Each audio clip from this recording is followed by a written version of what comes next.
Just start with your your history in regards to piloting and your experience in the questions that you had. But I want to go through a summary of what we just got through with, and I hate to get you to do that again, but if you don't mind. Well, Philip, okay, here's it's basically description. Let's see, my career. I'm a professional commercial helicopter pilot ever since 84. So that would be, 40, coming up on 44 years. Got about 15,000 hours in the air. Flown for quite a few different companies, even around the world. And really, the only things I've wondered about every time I fly in an aircraft are mainly two things. One is we're required to set one of the instruments in the aircraft. It's called a heading indicator. And that's an electrically driven instrument that is basically maintains a heading with a gyroscope that spins around inside about 16,000 RPM.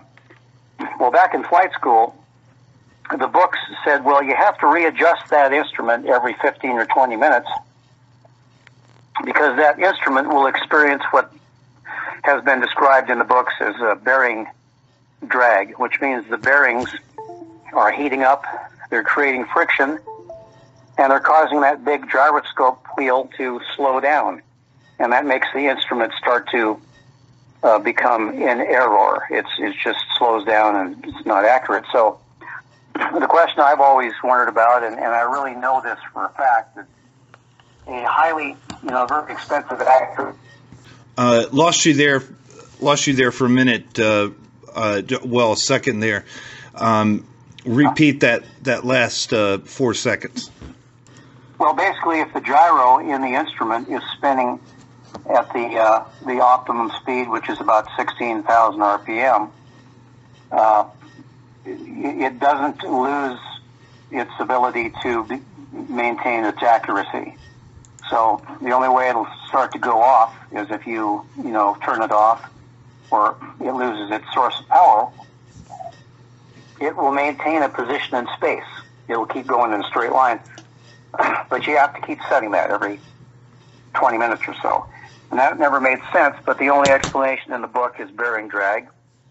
And if you write that answer in the test that you take in order to become a pilot, well, then you get a right answer, and then they let you become a pilot.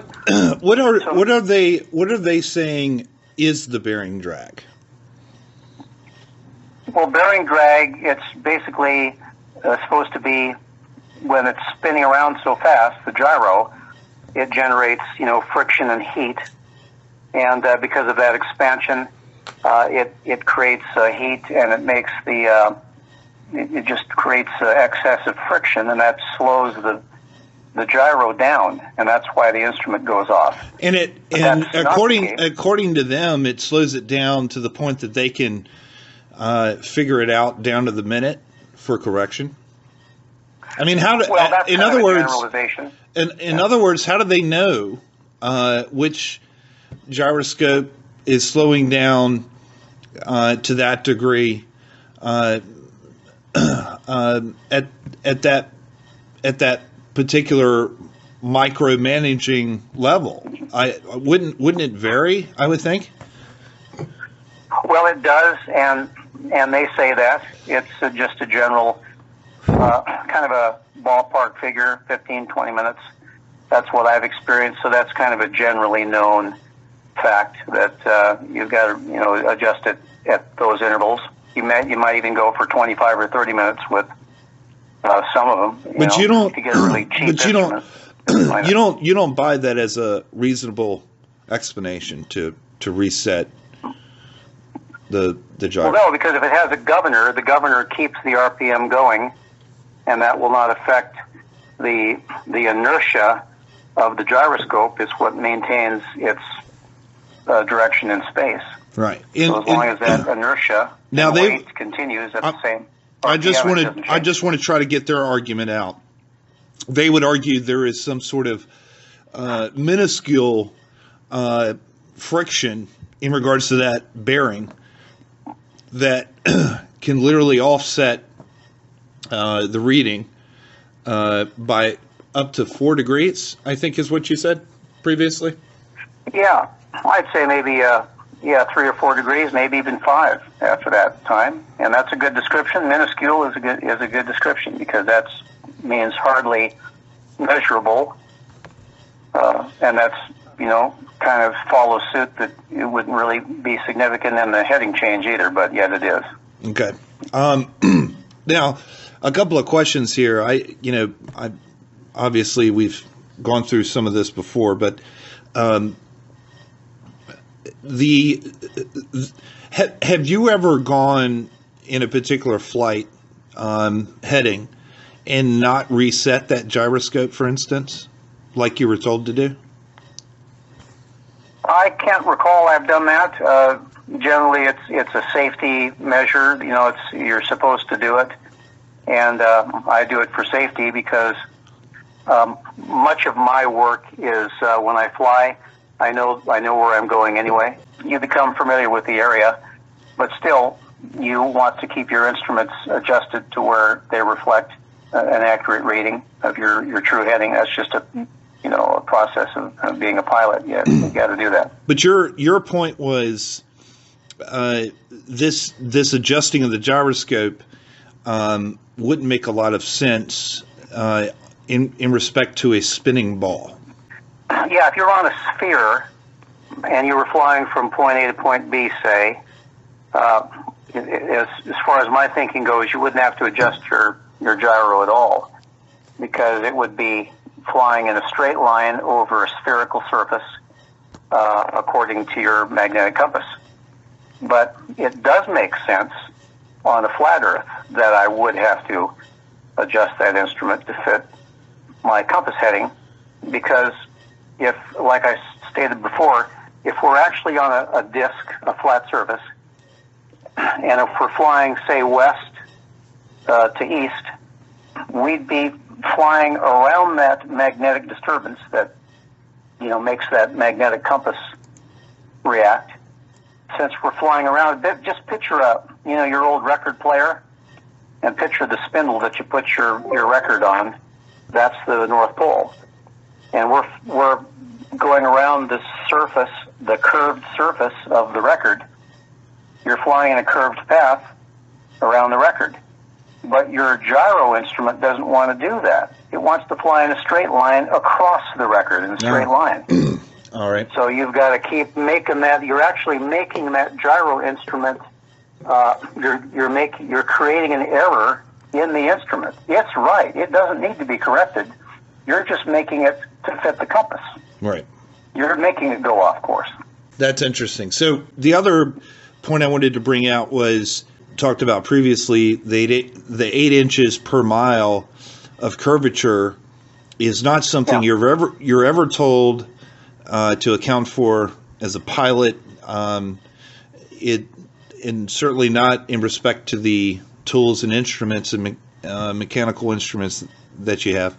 There is nothing available to a pilot to make this information known. In other words, once you get up to a particular altitude, it could be 10,000 or 30,000 feet, you're going to stay there until you pitch the nose down. Yeah, that's true. And the thing is, pilots in general aren't physicists or engineers, so you learn that kind of a thing in college in that specific subject area. But basically, in all truth, pilots really, they don't need to know nothing. They just grab the wheel and they fly the aircraft. And I've spoken to a lot of aviators or pilots, as you call them, and they're not interested in talking about that stuff.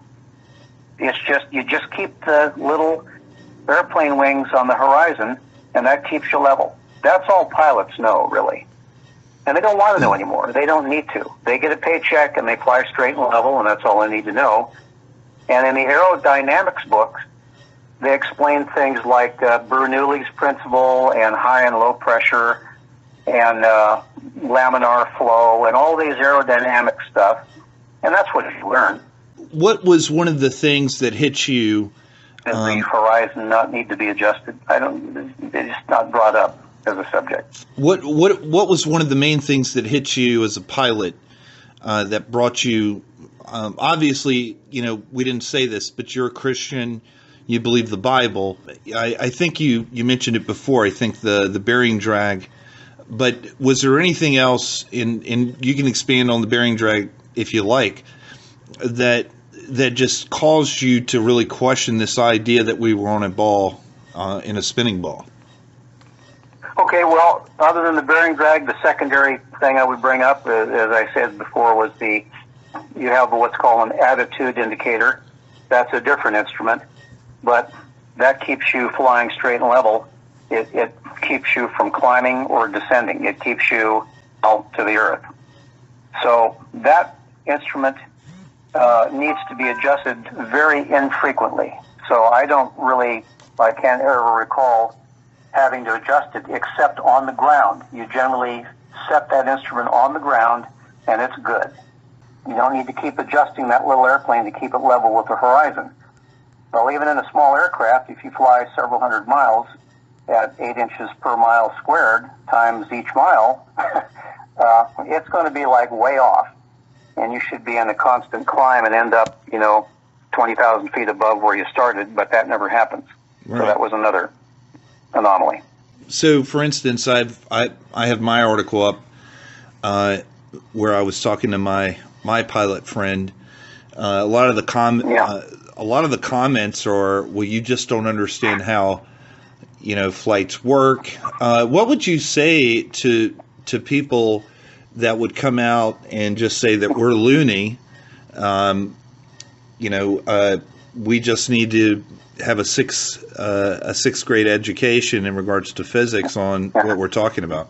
Well, what I would respond to people, I've had these issues with people where, if you have a good friend, you can talk about this. If it's someone you hardly know or someone you're working with that you really don't trust all that much, well, if you don't keep your mouth shut, you're liable to get into some difficulty. So my response to someone, let me preface that by saying, I'm sure you've noticed that most people that you talk with, anywhere, they have a knee-jerk or an automatic reaction of, whoa, wait a second, see you later, forget that, I don't believe in that, that's nonsense. They haven't even bothered to consider it or research it at all, but yet their initial reaction is very hostile. It's a radical, very hostile reaction. So that's the nature of people, at least today. So I would explain and it doesn't bother me. I've grown to just become immune to that because what I know to be true, that's it. No one's going to change that. If they're interested in what I have to say, good. If they're not, that's good too. But I'm different. If someone said to me, Lee, the moon is made of green cheese, I wouldn't laugh or say, well, that's stupid. I'd say, that's an interesting theory you got there. Let me check that out for myself. That's the way I believe people should approach that, but they don't. So in response to someone, as the question you asked a minute ago, I would say, look, this is what I found out from my investigation. And from a biblical standpoint, the Bible is my science book. And I need to take that literally, which I do.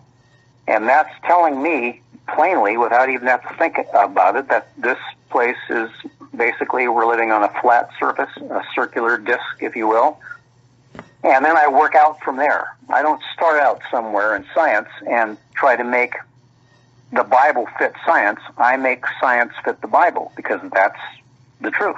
And of course, we're not arguing at this point that the Bible tells us about the genome and ways to do open heart surgery and things of that sort. What we're talking about is the basic concept of where mankind comes from, what we're living on, and I don't believe that any part of science has explained that in a scientific way, in the sense that it's observable, testable. We've been given a lot of photos. We've been given a lot of videos.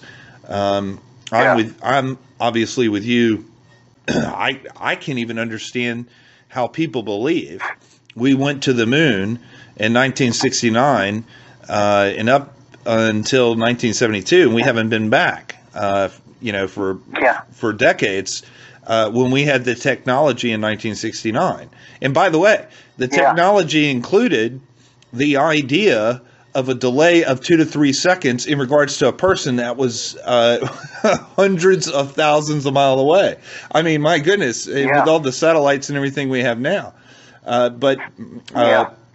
So I'm with you on that. Here's the main issue. Yeah. Well, thanks. Here's the main issue I see, though, and it's clear to me. If you focus on the Bible as the truth, and you have a good understanding of it, and I believe it's describing a flat or a relatively flat plane that we're living on, a circular Earth. Okay, if you start there, a layer of molten glass, and God sits on it looking down at us, which it says in the Bible. I've read it. If you know that to be true, then you can't go through the firmament. You can't go out. You can't go anywhere. So none of that other stuff is even possible. It's not even worth considering. But people try to draw you away from that understanding and grounding in the Bible. They try to get you into these little separate. Does that even matter? Because if you can't get there, then what does it matter? If you can't put rockets or satellites up there in the first place, how are you going to go to the moon? So if you're well grounded in this flat Earth, biblical understanding of it, all of this other stuff you can see at its face, it's non-existent, it's not real. Because how would that happen if we're in an enclosed environment? Right. If you were to, let me make sure I get this right. Were you a pilot for 40 years? Yeah, 1976. Out of high school, and it's 2018, so that'd be 42 years. Let me ask you this: how high have you ever been? Well, I've been in the commercial jets there. I think the highest I've been was like 42,000 feet. Oh wow! And that's looking out of the window. You know, everybody's done that, but almost everyone. You look out, what do you see? Well, I see a flat horizon. I guess the last thing is, and I think we brought this up, but let me just ask this. Have you had any conversations with other Christians regarding the issue, and what have you said? Well, I really haven't, I don't recall instantly any Christians that I've talked to this about. I've talked to some nice people about that, a few of them, but not very many, because you can't really trust a whole lot of people, especially in a professional setting. So generally you don't talk about stuff like that. You just don't want to do that. It's not advisable. I've done a few things like that before, and it's not turned out very well at all. Well, because people if you don't mind, describe one of the conversations you had when you brought it up. Well, I brought up a lot of the things that we've talked about, and usually I don't get much more than a minute or two into it, because I get this instant, like I said before, it was kind of a hostile, kind of a denial, knee-jerk, boy, that's crazy. It's almost like bringing up 9/11 in starting to point out.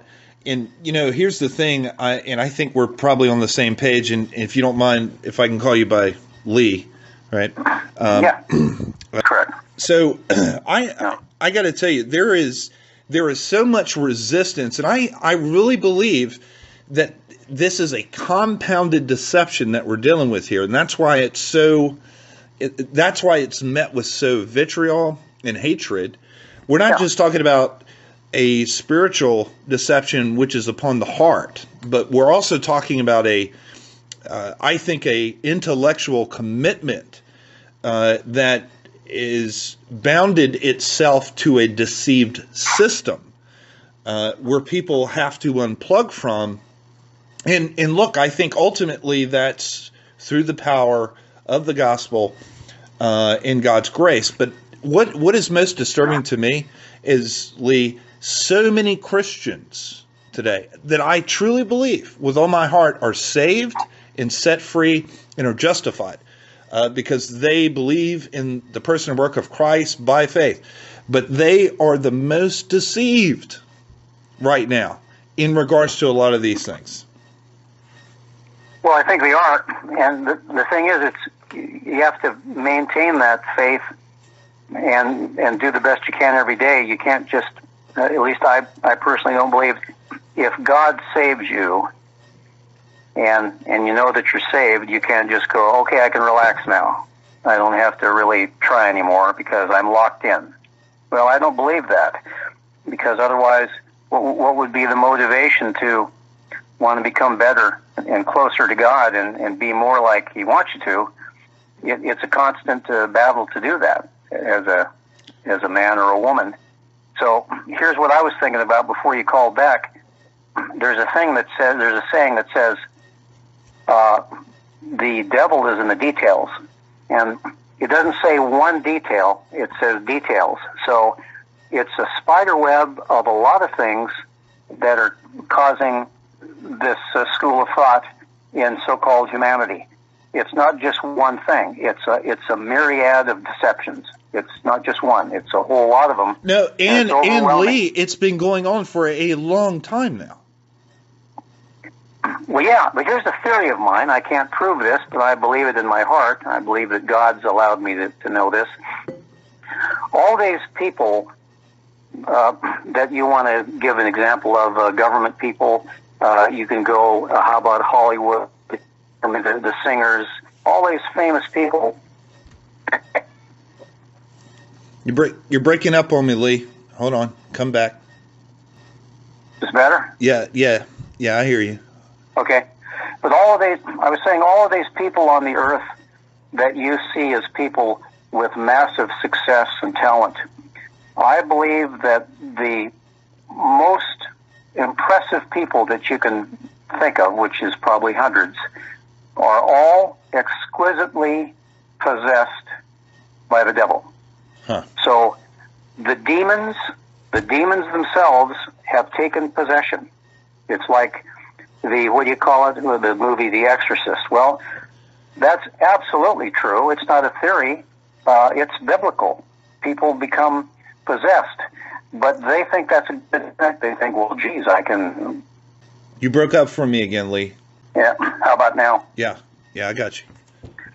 Okay, well, real quick, all these successful people that we've all heard of, they're more than willing to let demonic influences into them because that makes them feel better about themselves, and they welcome it because that makes them smarter, more successful. So this is why all of the things that are going on now, they're literally inhabited by these demonic entities, and this gives them the plan. That's where they get this information to do this, and they're happy to do it. Because of that, I've seen that over time. I know that every church is corrupted. It's been infiltrated by either the Masons, the Jesuits. It's all a group effort to destroy what's left of Christianity. The point of bringing that up myself was that you can't be afraid to admit that your own belief system or your own organizations haven't been affected. You have to admit that at a certain point, and most people aren't set up to do that. We don't have the ability to do critical analysis anymore. We were basically spoon-fed what to believe, whether it be in church or regarding politics. The thing is, here's the main problem with the way people think today, and I know this for a fact.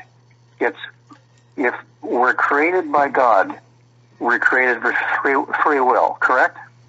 He created us with the ability to choose, because if we can't decide on our own to accept Him or to deny Him, well, then we don't have free will. We're not able to freely do that. So he has to give us choice. The point is, he made us with free will. That means we have the ability to choose anything. We're free. I'm sorry. He gave us the ability to choose and to have freedom. He gave us that. So man can't take that away. And he can't write new rules, and he can't write Patriot Act, and he can't write all of those things and take away the rights that we got from God. So people today, they don't know that. They haven't been taught that. Right. So if you told someone 242 years ago what I just said, they go, well, of course. And if someone tried to arrest George Washington for jaywalking, he'd blow their head off. He'd go, get away from me. What are you doing? No, I so see that's what you're how much the mindset. No, I see what you're saying there. The issue is America has turned into a police state. That's part of a Correct. design. The agenda, and we're talking the same language at that point. I'm just saying theologically, men are slaves until. Yeah. Well, back to the flat Earth thing. Here's the way I feel about that, Philip. I think there's something significant that's going to happen in that area. The reason why is because I'm sure you know as well as I do. If you're hitting a sore point, or if you're hitting home on a certain subject, you're going to get the more powerful your argument is, and the proof, the more violent the reaction. People don't want this getting out, and if they didn't consider it significant area of discussion, then deGrasse Tyson and Hawking and all these other people wouldn't be going on trying to get the YouTubes taken off and having counter arguments with all of this and calling people like us crazy. That wouldn't be happening. They'd be going, oh, you're one of those again. Yeah, don't worry about it. The reaction is significant, and they know that we're on point, and they're threatened by that. And that I see. And look, Lee, I'm at this point in my life with the issue of the flat Earth. I just want to see water curve over long distances. I want to see the rover on the moon. You can take that Hubble telescope and just turn it over there at any point, NASA. Just go ahead and do that for me. Yeah. I want to see some of these rockets go straight up into the air instead of arcing. Right. And I'll tell you what, the most convincing one is just put me on a rocket. I know some people probably just want to send me out of here anyway. But they probably do. But all these people that have went into space, so-called space, they're all Masons. People that are in the every loop. single one of them Masons. Every single one. Yeah. And so that's why it's a closed loop. And they're in on this whole plot for universal deception. That may sound paranoid to some people, but it's not. That's actually what it is. And it's just it's a mind job, and they're succeeding with it. And people believe anything they're thrown. They go, well, they got pictures of the Earth. It's obvious. And they got pictures of the little things on the moon, and that's fine. So they believe in pictures and what they're told. And that's where we're at. The moon. People that ever the problem is, the thing that disturbs me, Lee, is that most people aren't aware of all the lies. For example, the moon rock that was given to Holland, was proven to be a fake. It was a fake. Yeah.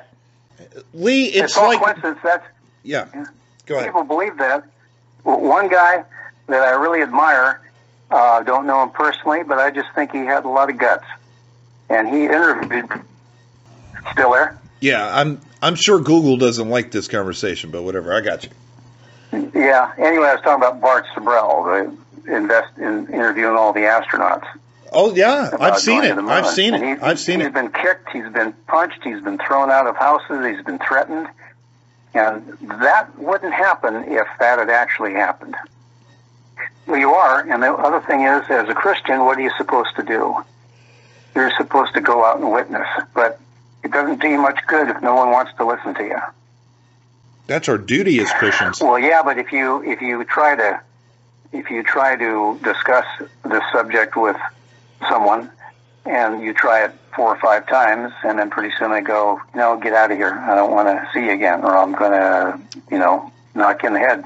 Well, that's pretty much an indication that you just better leave that one alone. Well, and look, I think, Lee, in all fairness, you and I were that way. I certainly had people in my life that sowed seeds in that particular way. They didn't come full out on flat Earth or anything like that. But I think R.C. Sproul said it best. We're in an age now of technological advancement to where there's no excuse for people to continue to live in this level of ignorance. Absolutely, but it's preventing them though. They're still not catching on. Lee, let's kind of just sum this up. I really appreciate you, by the way. God bless you. I really appreciate your courage. I'm obviously not going to give your full name, but I really appreciate you coming forward and contacting me about the flat Earth as a pilot and your concerns and your ability to articulate inconsistencies in flying. But let's sum this up. If you could summarize just everything we've talked about and just give a closing word to people that would be listening to this, what would you say? Okay, well, I guess I would say this. The Earth is fixed. It's immovable. There's a big firmament up there. And as a pilot, I've discovered those inconsistencies we talked about, and no one is ever going to answer those. It's not a part of something that anyone wants to talk about. Just mark the right answer on a test, and you're good to go. And no, they don't want to. Number one, I've learned people don't want to be responsible for the truth. So to avoid that, they don't learn it. They don't want to know it. They refuse. That way they don't have to be responsible for it, because it takes action once you know the truth. That's pretty much all I got to say about it. Well, that's right. Peter says it was better for them not to have known the way of righteousness than to have known it and then turn away. Well, Lee, correct. Look, I really appreciate talking with you.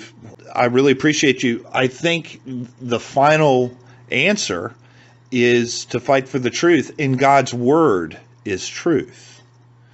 And correct. I think it's but as you simple have to as start that. there. Yes, right. Don't start with science. Don't start with YouTubes.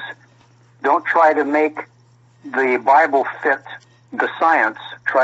You need to blend that science and make it fit with what the Bible says, because that is actually the facts. It's not all the theories. Those are the facts. Does he know more about that than we do or not? Exactly. Yeah. Lee, thanks so much. Don't waste any more time. Visit the links above now and order my book, 16 Emergency Landings Proving Flat Earth. Visit my online store now and order the new enhanced Gleason's Flat Earth map. This map used to be in every school and library in the nation before NASA was created in 1958, when the maps were ordered removed. Have your Gleason's map hanging on the wall in your house where no government can take it down. Here you see it hanging on a wall in the house of the late Charles K. Johnson. Here is a quote from the book 1984 by George Orwell. Every record has been destroyed or falsified, every book rewritten, every picture has been repainted, every statue and street building has been renamed, every date has been altered, and the process is continuing day by day and minute by minute. History has stopped. Order your map now.